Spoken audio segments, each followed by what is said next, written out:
Hello, lovely people. You're welcome to Official King's Speech TV. If today is the first time you are joining us, please don't forget to subscribe to our channel. And if you have already subscribed, please don't forget to press the notification bell so that anytime we upload, you'll be the first to get it. Today we'll be celebrating a hero, someone who didn't put his interests first, but the interests of his people or his country at heart. We are talking about Joe Biden, the President of the United States of America. He has decided to step down and give his VP, that's the Vice President, an opportunity to be a running mate in this year's election. Today we are celebrating him for his good work done or for his good deeds done, since he wants to continue running as the president for the rest of the term rather than competing for the new term. I want to give a short quote he just gave. It has been my greatest honor of my life to serve as president. And while it has been my intention to seek re-election, I believe it is in the best interest of my party and the country for me to stand down and focus solely on fulfilling my duties as the president for the remainder of my term. So he has decided to step down and give his vice president the opportunity to stand as a running mate. Let's go and watch a short video. Then afterwards, we'll be back. Thank you. On that breaking news that President Joe Biden has decided to drop out from the U.S. presidential election race. He has withdrawn his candidacy, releasing a statement, going through, opening with, in particular, what he believes his legacy to have been as President of the United States, talking about clearly what he feels have been his achievements as the President of the United States.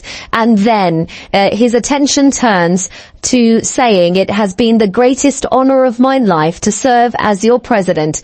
And while it has been my intention to seek re-election, I believe it is in the best interest of my party and the country for me to stand down and to focus solely on fulfilling my duties as president for the remainder of my term. Now, of course, this in the context of now 37 Democrats calling on President Joe Biden to pull out of the U.S. presidential race. That increasing pressure from within the Democrat Party will have no doubt played heavy on his mind.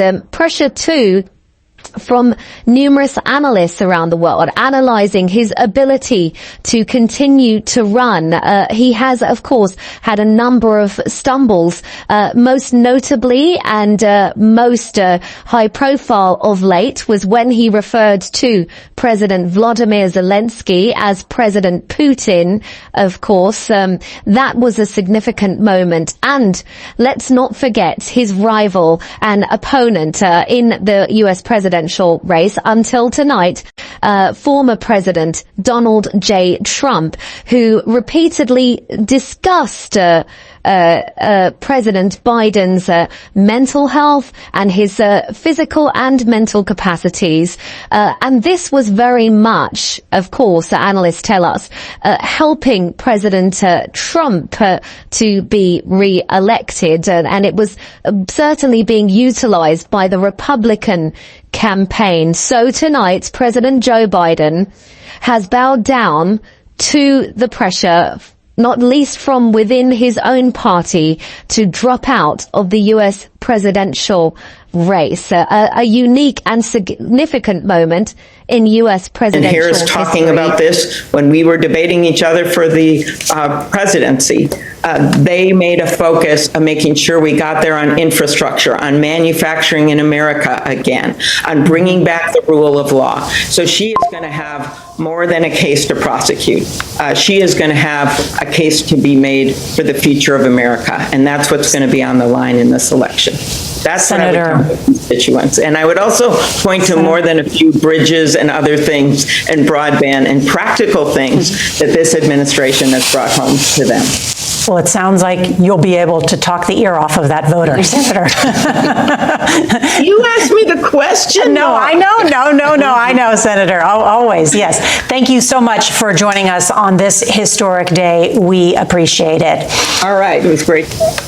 and it is 4 o'clock in the East. One of people happened quickly, and he made a decision, a patriotic decision for our country, and that we also celebrate the fact that someone with the skills and the leadership ability of Kamala Harris was endorsed by President Biden and many other of my colleagues.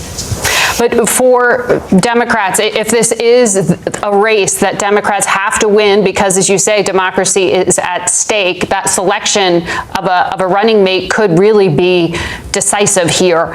And certainly with the vice president, she has been able to talk about reproductive health care in a really strong way.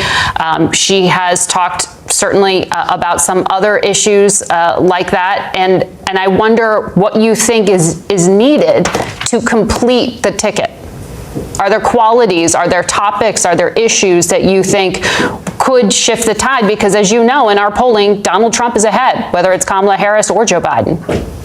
Well aware, but it's a very close race, and I think you know that. Now we're going to have a whole new game, an entirely new ticket. And I think, again, you want to have someone for this job that, one, she trusts. We know how important that is, how good presidents and vice presidents of both parties have worked together in the past. Number two, you want to have someone who knows how to govern, who could step into the job. Number three, you want to have someone that brings other skills to the office. And I think any of the names that have been thrown out there, I'm not going to start naming names because there's so many of them, could well fit that description. So I believe sometimes you have a situation for some reason in our national politics where it is really hard to find someone. She's got a lot of great choices. Senator Klobuchar, Bob Costa, Hey, some Bob. of your colleagues came out publicly against President Biden. There was a pressure campaign, not just behind the scenes, but Senator Tester, Senator Brown, and others, among many House members, came out. Do you believe that was an appropriate decision by your colleagues to take those public stands against the president? Because many of President Biden's allies tell me this afternoon, Senator, that many of the Democrats in the Senate and in the House effectively put him in a corner, that he was forced to make this decision. And while many are being positive at this moment about that they believe a ticket can now be strong and beat former President Trump, there's a lot of bitterness toward how some people in Congress handled this and forced President Biden's hand in the views of his closest advisors. Can you speak to that, about what Democratic senators were up to publicly and behind the scenes to force this to happen, and any role you might have played, whether tangential or not? You know, everyone makes their own decisions about how they handle things. And what I'd say, I'm sure there's bitterness. I'm sure there's hard feelings. But you know what? We don't have time for that right now. It doesn't matter who talked behind the scenes and who said this and how they divided, what words they used, when. Because to me, the main goal here is to make sure that we have a president that respects the rule of law, that's going to stand up for working people in this country, and is going to lead our nation on the world stage. And so I don't think we're going to have time, and maybe it's a matter of time. I'm sure books will be written, Bob, on this entire few weeks in history. But right now, we can't look back. We can only look forward. And Senator, one more question from Ed O'Keefe. Well, you've kind of laid this out, Senator, but if you get approached by somebody back home in the Twin Cities there in the next few days, and they say, I don't know enough about her. I don't think that she's qualified to do this. She hasn't been out there as much. She, the memes about her on social media are basically all I ever see. What do you tell them? Why is she capable of being Commander-in-Chief of the United States of America? Well, for me, I start with where she started. She started as a prosecutor. That's a hard job. You've got to make decisions. You've got to take on very difficult cases. Your main goal is to make sure people are safe, and that's one of the main goals of government. That's how she started in politics. I then go to her term as a senator, where she was a fierce advocate for justice and for the people of this country. She stood up against, in our judiciary hearings, some of those very Supreme Court justices who made the decision to overturn Roe v. Wade. She stood up against those Supreme Court justices who issued the decision that has. Hello, So guys, you are watching official Kingsbridge TV. Ope lifestyle, Ope talks on history, Ope talks on, heritage, culture. The right place to watch official Kingsbridge TV. To YouTube and subscribe to our channel. She said, let's talk segments. You will know everything pertaining our rear and planetary and everything you want to know about marriage and relationship. Kingsbridge TV. Moments delivered. Vladimir Putin sought to shake the very foundations of the free world, thinking he could make it bend to his menacing ways. But he badly miscalculated. He thought he could roll into Ukraine and the world would roll over. Instead, he met with a wall of strength he never anticipated or imagined. He met the Ukrainian people.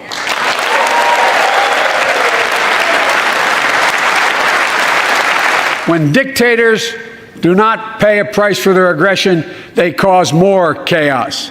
We are ready. We are united, and that's what we did. We stayed united. We prepared extensively and carefully. We spent months building coalitions of other freedom-loving nations in Europe and the Americas, from America to the Asian and African continents, to confront Putin. Tonight, I say to the Russian oligarchs and the corrupt leaders who built billions of dollars off this violent regime, no more. The United States, I mean it. The Department of Justice is assembling a dedicated task force to go after the crimes of the Russian oligarchs. We're joining with European allies to find and seize their yachts, their luxury apartments, their private jets. We're coming for your ill-begotten gains. And tonight, I'm announcing that we will join our allies in closing off American airspace to all Russian flights, further isolating Russia and adding additional squeeze on their economy.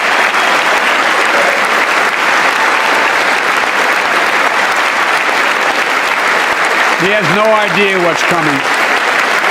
The pandemic has been punishing, and so many families are living paycheck to paycheck, struggling to keep up with the rising cost of food, gas, housing, and so much more. My dad had to leave his home in Scranton, Pennsylvania to find work. So like many of you, I grew up in a family when the price of food went up, it was felt throughout the family. It had an impact. That's when one of the first things I did as president was fight to pass the American Rescue Plan. Because people were hurting, we needed to act, and we did. Few pieces of legislation have done more at a critical moment in our history to lift us out of a crisis. It fueled our efforts to vaccinate the nation and combat COVID-19, delivered immediate economic relief to tens of millions of Americans. It helped put food on the table. Unlike the $2 trillion tax cut passed in the previous administration that benefited the top 1% of Americans, the American Rescue Plan helped working people and left no one behind. Folks, we created jobs, lots of jobs. In fact, our economy created over 6.5 million new jobs just last year. More jobs in 1 year than ever before in the history of the United States of America. The economy grew at a rate of 5.7 last year, the strongest growth rate in 40 years. And the first step in bringing fundamental change to our economy that hasn't worked for working people in this nation for too long. That's why my top priority is getting prices under control. Look, our economy roared back faster than almost anyone predicted. But the pandemic meant that businesses had a hard time hiring enough people because of the pandemic to keep up production in their factories. And so we have a choice. One way to fight inflation is to drive down wages and make Americans poorer. I think I have a better idea to fight inflation. Lower your costs, not your wages. Folks,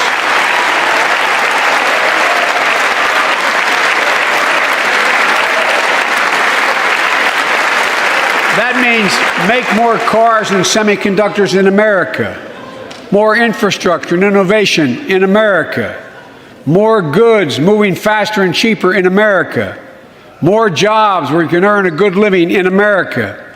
Instead of relying on foreign supply chains, let's make it in America. There's been a law on the books for almost a century to make sure taxpayers' dollars support American jobs and businesses. Every administration, Democrat and Republican, says they'll do it, but we're actually doing it. We'll buy America to make sure everything from the deck of an aircraft carrier to the steel on highway guardrails is made in America from beginning to end. All of it. All of it. America used to have the best roads, bridges, and airports on earth. And now our infrastructure is ranked 13th in the world. We won't be able to compete for the jobs of the 21st century if we don't fix it. That's why it was so important to pass the bipartisan infrastructure law. And I thank my Republican friends who joined to invest and rebuild America. It was a bipartisan effort, and I want to thank the members of both parties who worked to make it happen. We're done talking about infrastructure weeks. We're now talking about an infrastructure decade. In Virginia, I met a 13-year-old boy, the handsome young man standing up there, Joshua Davis. He and his dad both have type 1 diabetes, which means they need insulin every single day. Insulin costs about $10 a vial to make. That's what it costs the pharmaceutical company. But drug companies charge families like Joshua and his dad up to 30 times that amount. I spoke with Joshua's mom. Imagine what it's like to look at your child who needs insulin to stay healthy and have no idea how in God's name you're going to be able to pay for it. What it does to your family, but what it does to your dignity, your ability to look your child in the eye, to be the parent you expect yourself to be. I really mean to think about that. That's what I think about. You know, yesterday, Joshua's here tonight, but yesterday was his birthday. Happy birthday, buddy, by the way. By the end of this year, the deficit will be down to less than half of what it was before I took office. The only president ever to cut the deficit by more than $1 trillion in a single year. Lowering your cost also meant demanding more competition. I'm a capitalist, but capitalism without competition is not capitalism. Capitalism without competition is exploitation. Just a few days ago, the Center for Disease Control and Prevention issued a new mask guidelines. Under the new guidelines, most Americans and most of the country can now go mask-free. And based on projections, more of the country will reach a point across the next couple of weeks. And thanks to the progress we've made in the past year, COVID-19 no longer need control our lives. I know some are talking about living with COVID-19, but tonight I say that we never will just accept living with COVID-19. We'll continue to combat the virus as we do other diseases. And because this virus mutates and spreads, we have to stay on guard. We have the tools we need. It's time for America to get back to work and fill our great downtowns again with people. People working from home can feel safe and begin to return to their offices. We're doing that here in the federal government. The vast majority of federal workers will once again work in person. Our schools are open. Let's keep it that way. Our kids need to be in school.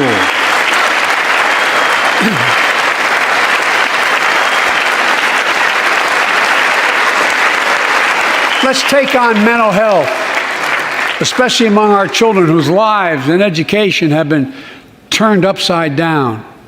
The American Rescue Plan gave schools money to hire teachers and help students make up for lost learning.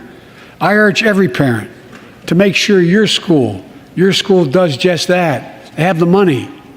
We can all play a part. Sign up to be a tutor or a mentor. Children were also struggling before the pandemic, bullying, violence, trauma, and the harms of social media. As Frances Haugen, who is here tonight with us, has shown, we must hold social media platforms accountable for the national experiment they're conducting on our children for profit.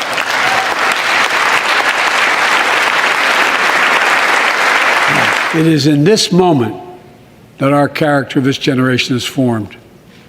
Our purpose is found. Our future is forged. Well, I know this nation. We'll meet the test, protect freedom and liberty, expand fairness and opportunity, and we will save democracy. As hard as those times have been, I'm more optimistic about America today than I've been my whole life, because I see the future that's within our grasp, because I know there's simply nothing beyond our capacity. We're the only nation on earth that has always turned every crisis we've faced into an opportunity. The only nation that can be defined by a single word: possibilities. So on this night, on our 245th year as a nation, I've come to report on the state of the nation, the State of the Union. And my report is this: the State of the Union is strong because you, the American people, are strong. We are stronger today. We are stronger today than we were a year ago. And we'll be stronger a year from now than we are today. This is our moment to meet and overcome the challenges of our time. And we will, as one people, one America, the United States of America. God bless you all, and may God protect our troops. Thank you so much for watching. I hope you enjoyed what you watched. And don't forget to like, share, and subscribe. Hit the notification bell. This is your girl, Eriko Fosima. Thank you for watching. Bye-bye.